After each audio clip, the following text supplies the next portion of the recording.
buenas tardes o buenas noches, dependiendo de la hora en que usted vea el presente video. Hoy hablaremos sobre Gaius Julius César. Después de Alejandro Magno, al que superó en influencia, Julio César fue la segunda celebridad del mundo conocido, y la fuerza de su fama no tiene visos de disminuir. Héroe o villano, Gaius Julius César es parte de la historia. Pero César fue más que general y político. Y hay detalles de su vida que, por lo general, suelen omitir los libros de texto y muchos artículos en blogs. Creo que es oportuno buscar en la historia y dar luz a estos aspectos menos conocidos de su vida. César fue el hombre más poderoso del mundo en su época. Sus acciones cambiaron los destinos de Roma y por ende de la buena parte de la civilización occidental. Destructor de la República y constructor del imperio, el hijo de una familia noble logró la escalada a lo más alto del poder, no sin esfuerzo, y cuando lo hizo, cambió el rumbo de la historia. Conocido es su ascenso en la política romana, sus victorias como militar y, en especial, su muerte. Gaius Julius César, más conocido como Cayo Julio César, es uno de los hombres con una mayor influencia en el devenir de Roma y de nuestra civilización occidental. ¿Rumor o verdad? La familia de los Julios era laudada como descendientes directos de Ascanio, hijo a su vez de Eneas, príncipe troyano y nieto de la diosa Venus. Está claro que el último elemento es falso, pero en aquel entonces seguro que muchos se lo creían. En cualquier caso, la familia o gens estaba entre las más nobles de la República. El padre del futuro dictador, llamado igualmente Gayo Julio César, era gobernador de Asia. Su tío llegó a ser cónsul y su madre, Aurelia Cota, también descendía de una familia poderosa, con el padre y 3 hermanos también cónsules. El niño Gayo crecería en un ambiente de abundancia, pero no por mucho tiempo. Julio César padre era aliado y amigo personal del general Gaius Marius. Mario era hombre muy poderoso, el más poderoso en Roma a finales del siglo II a.C., llegando a ser 7 veces cónsul, un récord nunca igualado. Además, Mario se casó con la hermana de Julio César, por lo que sería el tío del futuro dictador. Todo parecía irle de perlas a la familia, hasta que el mayor de los Césaros murió repentinamente en el año 85, cuando su hijo tenía 15 años. Para más INRI, en el año 88 se había desatado una guerra civil entre Mario y su rival Lucius Cornelius Sulla, y al ganar purgó a los aliados de Mario, confiscando las propiedades del joven César. Pies, ¿para qué os quiero? Para entonces Julio César se había casado con Cornelia y ostentaba el cargo de flamante Dialis, alto sacerdote de Júpiter. En la purga perdió también su dote y su puesto, y sabía que estaba en la mira de sus enemigos, ahora en el poder. Decidió entonces abandonar Roma y viajar a Asia, y entrar en el ejército bajo el mando de Marcus Minucius Termus, pretor en aquella provincia. En apenas 3 años, Julio César mostró su valía en el campo de batalla y en el mundo de la diplomacia y la política.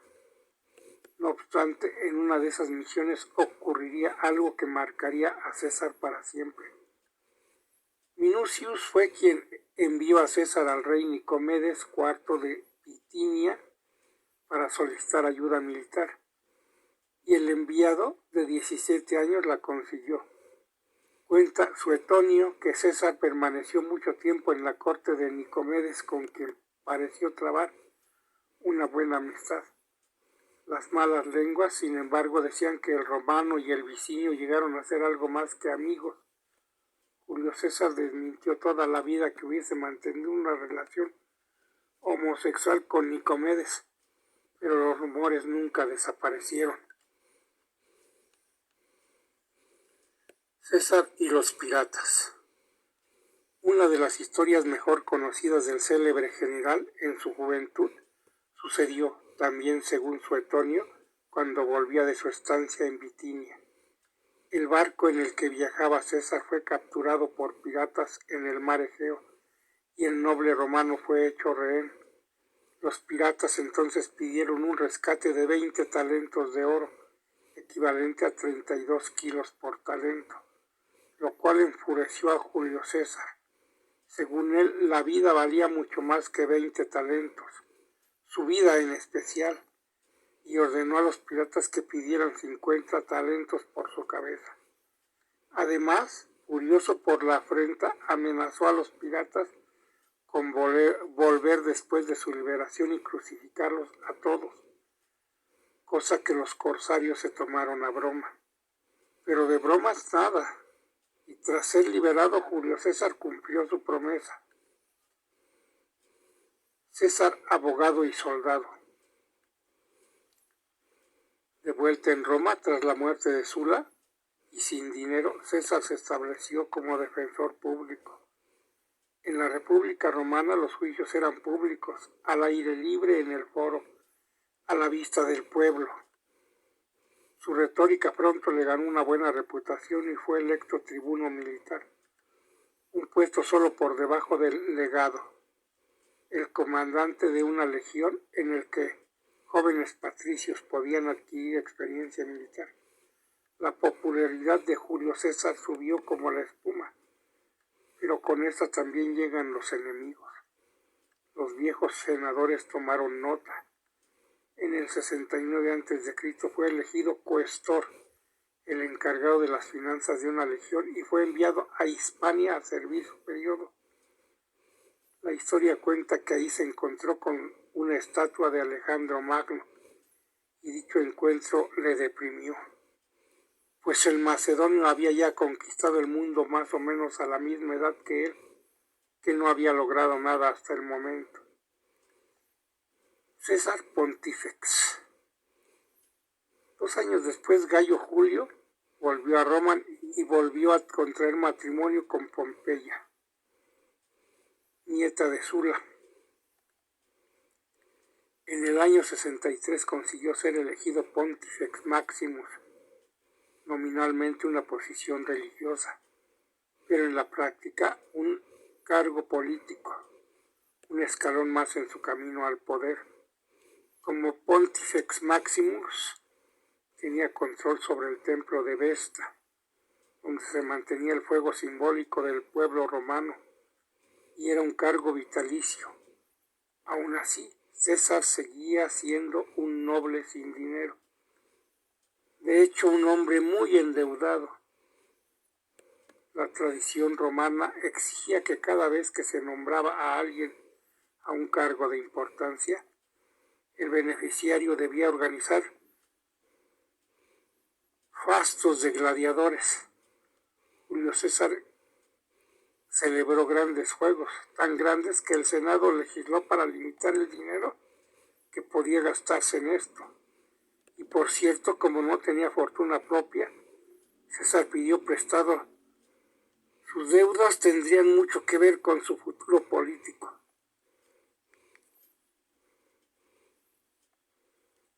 César Pretor. La escalada del poder de César, bien engrasada, continuó en el año 62 cuando fue enviado como pretor a Hispania. posteriormente Bética, aproximadamente la Andalucía actual.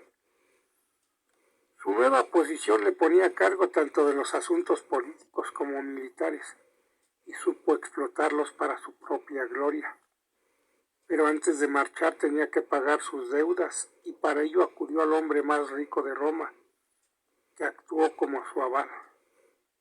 Sería el inicio de una relación interesada que llevaría a ambos a cotas inéditas de poder. En Hispania, César tuvo que apagar varias rebeliones, combatiendo y venciendo a los lusitanos y a los gaélicos. Después de estas victorias fue nombrado Imperator, título que se otorgaba a comandantes después de una gran victoria. No era suficiente para el ambicioso general, que ya apuntaba al consulado. Pero para poder ser candidato debía abandonar su puesto en el ejército.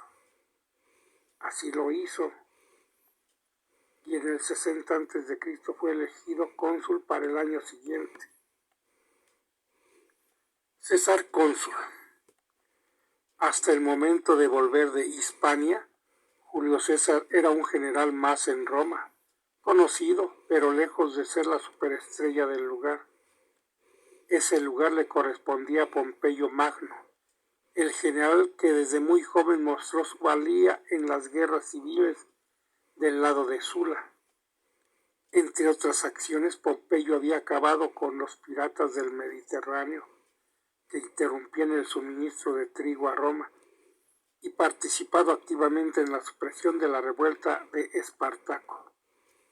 Al igual que César, logró el título de Imperator luchando en España, y llegó a ser cónsul 3 veces. Era enormemente popular entre las masas, y aunque el año 61 a.C. ya había pasado su mejor época, seguía siendo uno de los hombres más poderosos de Roma. El otro era Marco Lucinio Craso, quien no se llevaba nada bien con él. Una vez conseguido el consulado, no sin acusaciones de corrupción, César intercedió entre Craso y Pompeyo para formalizar una alianza política. Dicha asociación sería conocida como el primer triunvirato, del latín triunviros, 3 hombres, y quedó consolidada tras el matrimonio de Pompeyo con la hija de César, Julia Caesaris. El triunvirato no era oficial, y de hecho el Senado veía con malos ojos la acumulación de tanto poder en tan pocos hombres, y no les faltaba razón. El dinero de Craso, las legiones de Pompeyo y los tejemanejes de César pronto les dieron el poder de Roma, gobernador y general.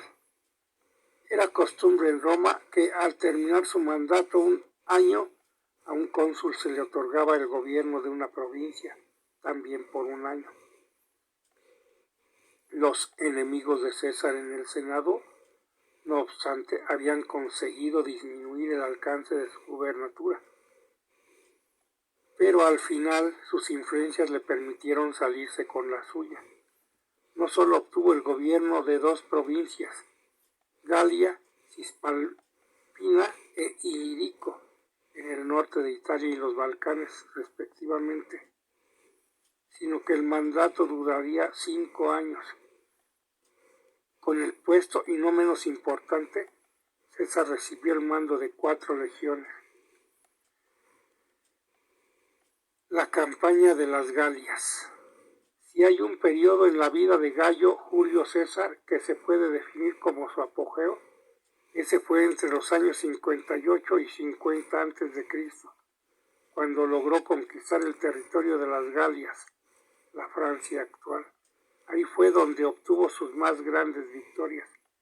Ahí se ganó la lealtad y el respeto de sus oficiales y legionarios, y ahí amasó su primera fortuna.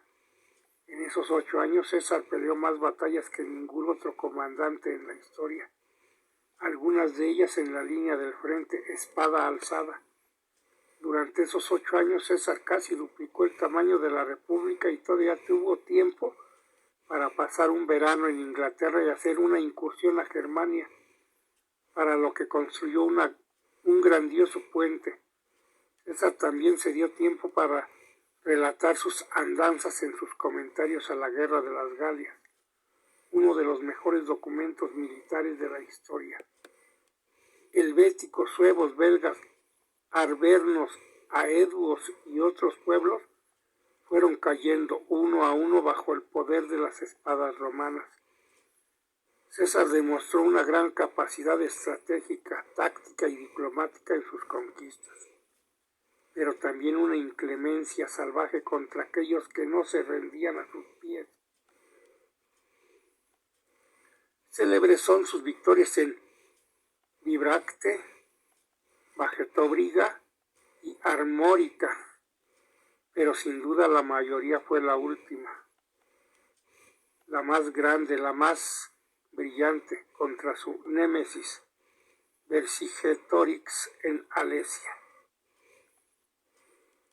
La república se hunde bajo el poder de César. Mientras César se dedicaba a sus conquistas, la situación política en Roma se deterioraba. En el año 55 el triunvirato había sido renovado, así como el gobierno de César. Sin embargo, en el año 54 murió Julia, esposa de Pompeyo e hija de César. Este ofreció a su aliado la mano de su sobrina nieta, pero Pompeyo la rechazó, casándose en su lugar con la hija de un enemigo de su ex consuegro. La relación entre ambos se resintió y, cuando al año siguiente murió Craso, Pompeyo decidió pasarse al bando del Senado, que le nombró cónsul único en una situación de emergencia. Era el fin del triunvirato.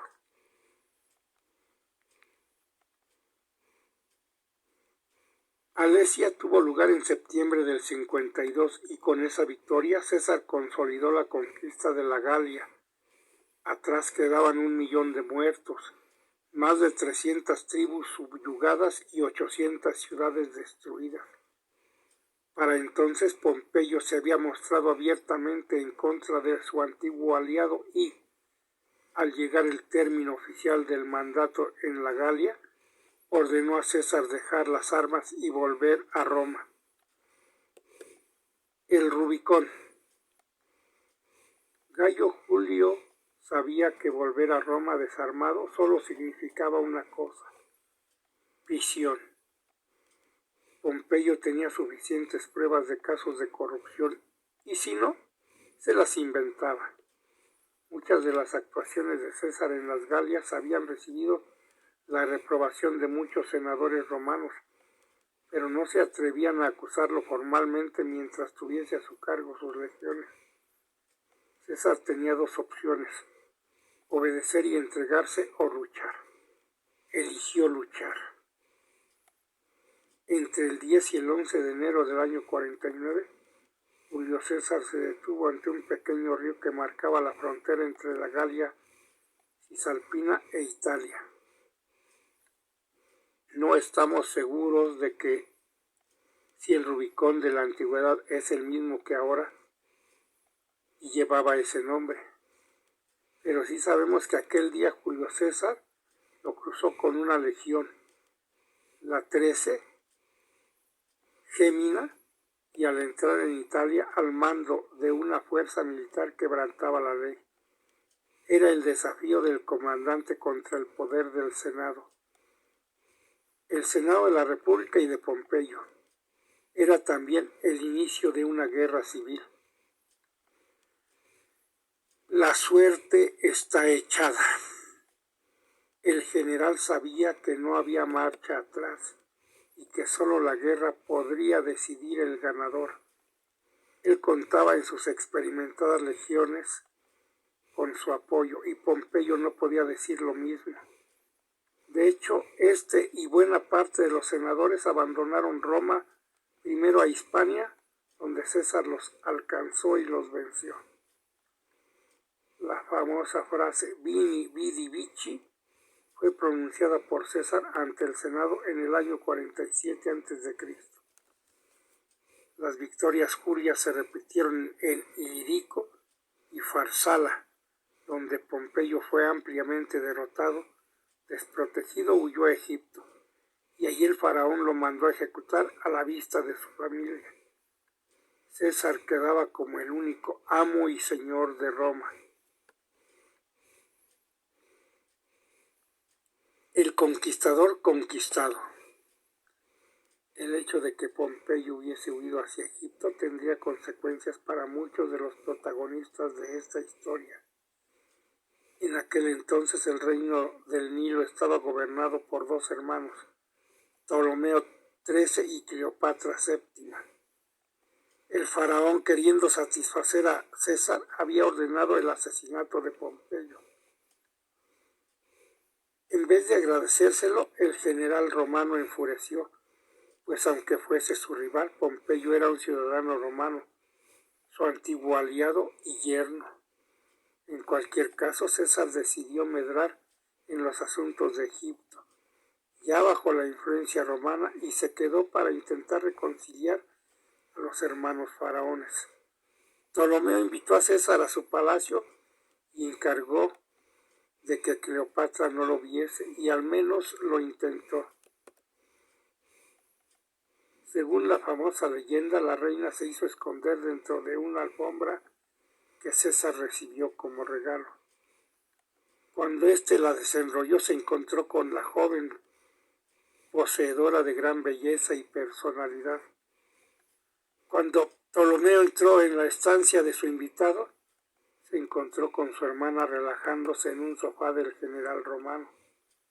Enfurecido, el faraón abandonó la estancia, sintiéndose traicionado, e intentó azuzar a los suyos contra César, pero no lo consiguió. César entonces ofreció un banquete, y durante este se enteró que dos de los generales de Ptolomeo pensaban asesinarlo.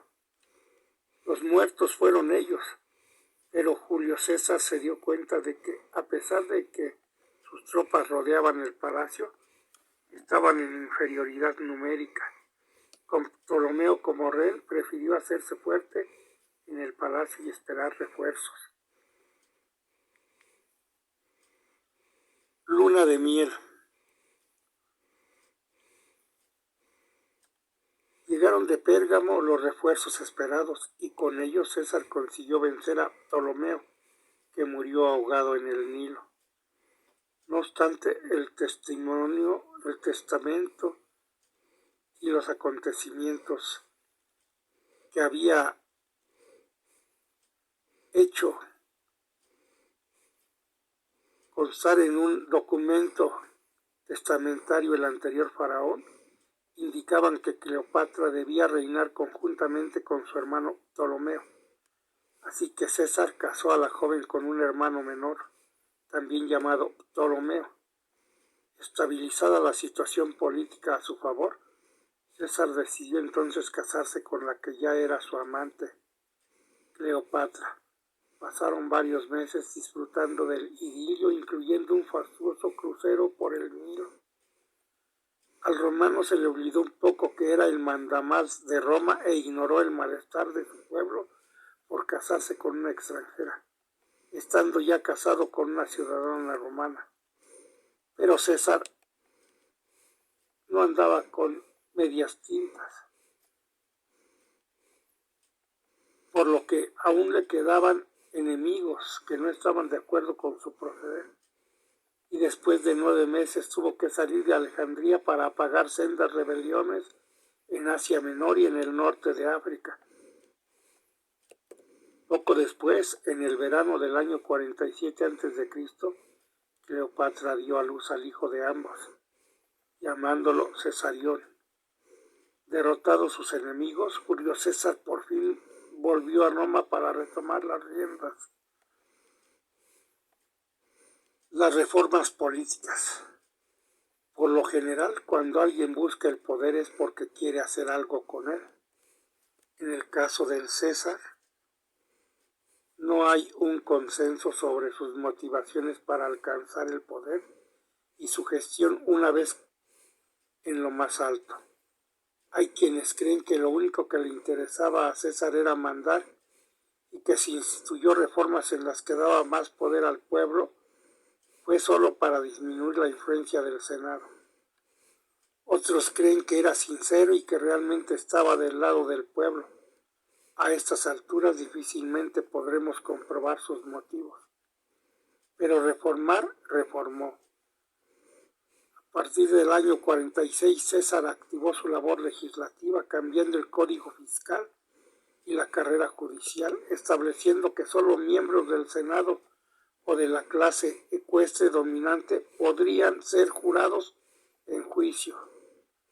Prohibió algunos sindicatos que se habían convertido en verdaderos clubes subversivos y limitó el número de mandatos de los gobernadores provinciales. También dio ayuda a las familias numerosas con la intención de repoblar la península, desangrada de tantas guerras civiles, sin olvidarse de construir templos y edificios administrativos.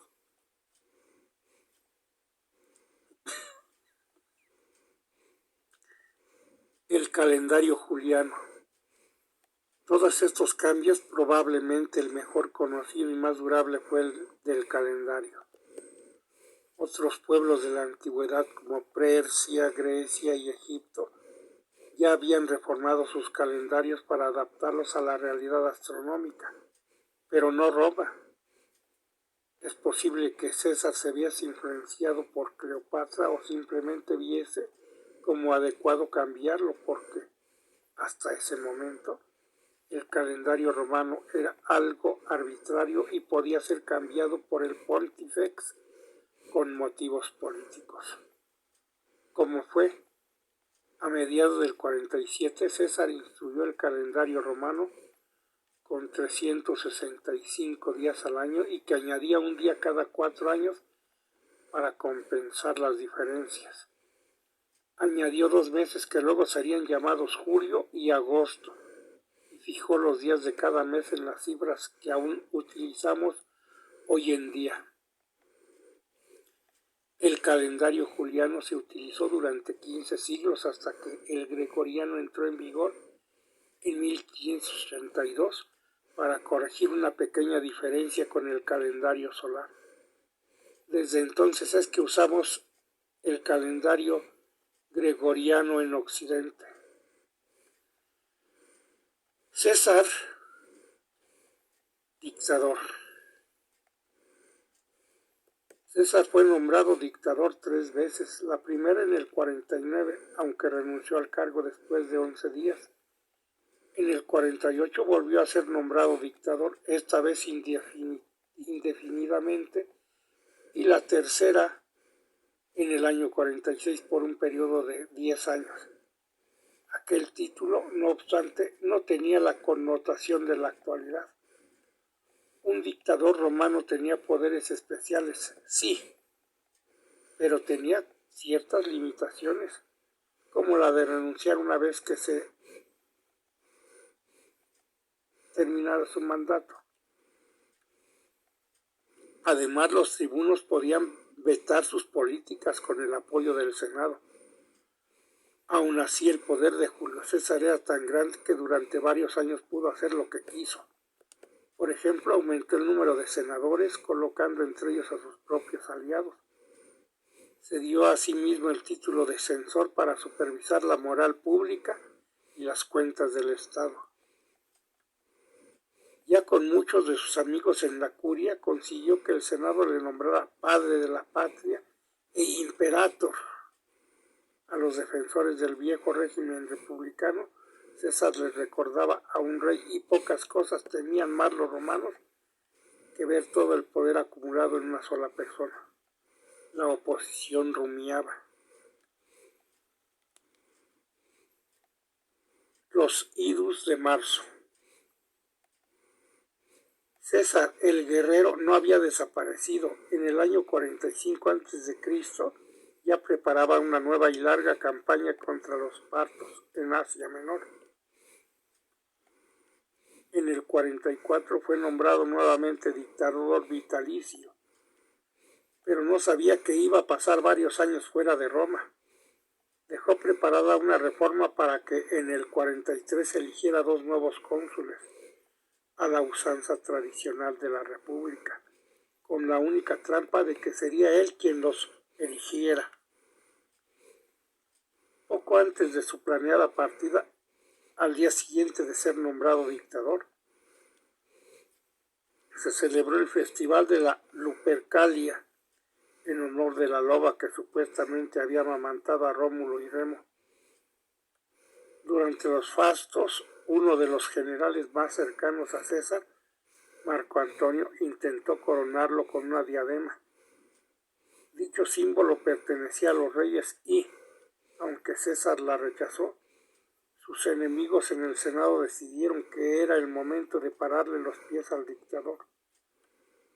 Como bien sabemos, el 15 de marzo, en los llamados idus, según el calendario romano, un grupo de senadores emboscó a Julio César en la curia y lo asesinaron a puñaladas. El hombre más poderoso del mundo había muerto. La acción de los senadores magnicidas tuvo el efecto contrario al deseado. En lugar de restablecer el poder de la República y el del Senado, propiciaron una guerra civil entre los partidarios de César y sus verdugos. Marco Antonio llevaba las de ganar al principio, pero pronto surgió un nuevo personaje, sobrino, nieto e hijo adoptivo de Julio, Octavio César Augusto. Primera y conjuntamente, Marco Antonio y Octavio vencieron a Brutus y Casio Longino, pero luego el conflicto surgió entre ellos y mientras Marco Antonio se refugiaba en Egipto con Cleopatra, Octavio afianzaba su poder en Roma. Octavio prevaleció y se convirtió en princeps. El primero, el jefe, era el inicio del imperio. Gaius Julius César nació noble y murió poderoso, pero su vida no fue fácil. Pocos hombres en la historia han tenido una carrera tan prolífica como ciudadano, militar y político. César fue el hombre más poderoso del mundo en su época, y sus acciones cambiaron los destinos de Roma y por ende los de buena parte de la civilización occidental. Después de Alejandro Magno, al que superó en influencia, Julio César fue la segunda celebridad del mundo conocido, y la fuerza de su fama no tiene visos de disminuir. Héroe o villano, Gaius Julio César es parte de la historia. Hasta aquí la presente narración. Gracias por su atención y preferencia. Que usted la pase bien.